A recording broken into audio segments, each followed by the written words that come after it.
são as suas emoções. A emoção que todos nós temos dentro da gente.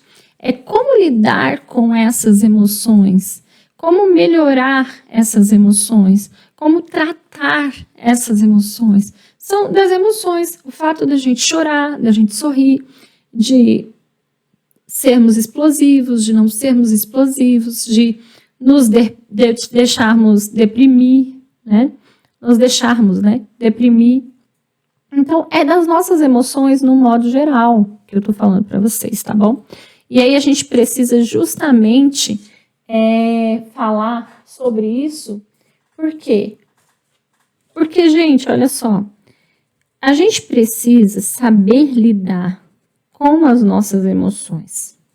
E aí você fala assim, Isabel, como que eu faço isso? Gente, existem várias técnicas, e eu vou falar para vocês daqui a pouquinho de algumas, tá? Técnicas para vocês entenderem como que a gente consegue mudar isso e como que a gente consegue lidar com essas emoções, tá? Da forma correta. Mas eu quero que vocês entendam que essas emoções que a gente está falando são realmente as emoções que a gente, como pessoa, nós todos, como pessoa, temos, tá? São essas emoções que a gente vive. Então, é realmente como lidar com essas emoções. Quais os tipos de situações que existem em que o técnico precisa, gente, manter as suas emoções sob controle? São muitas, gente, diversas. Não, olha, eu posso dizer para vocês pelo menos umas 3 ou 4. Exemplo, o técnico de enfermagem, ele precisa saber lidar com a emoção dele quando existe aí um paciente, uma intercorrência com o paciente. Ficou escuro demais. Uma intercorrência com o paciente, ele precisa saber lidar com as emoções dele.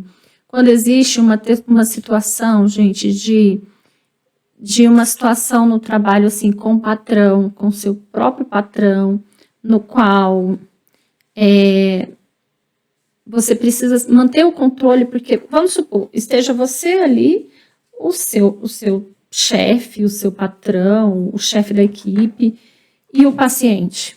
E acontece o inconveniente de uma palavra ou outra que o patrão dá, você precisa controlar a sua emoção, saber como lidar com essa emoção, tá?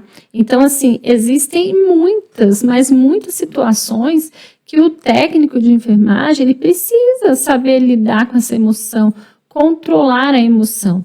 E aí as pessoas dizem assim, Isabel, mas controlar a emoção não vai tornar o técnico desumano?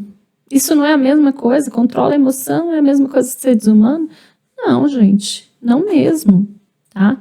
Não está ligado uma coisa à outra, não é porque você está controlando as emoções que você está sendo desumano, tá? Pelo contrário, são situações diferentes. Eu controlo as minhas emoções para o bem do meu paciente, tá? E isso vai me tornar o quê? Um técnico mais valorizado, mais qualificado, tá? Não tem nada a ver com eu não vou controlar as minhas emoções a ponto de ver o paciente sofrer, a ponto de ver o paciente não estar muito bem e eu estar ali fria, agir de forma fria, ou a ponto de perder um paciente, eu agir de forma fria, Não, gente, são coisas diferentes, tá? Então, uma coisa é frieza, outra coisa é controle de emoções, é um controle psicológico, é um controle emocional. São coisas completamente diferentes, tá? Então, é isso que eu gostaria de dizer para vocês. Não se preocupe em achar que você vai estar sendo desumano, porque você consegue controlar as suas emoções no seu ambiente de trabalho e na vida, né, gente? Controlar as emoções é para a vida também. Não é só para o ambiente de trabalho. Só que controlar as emoções no ambiente de trabalho te torna um profissional diferenciado, tá?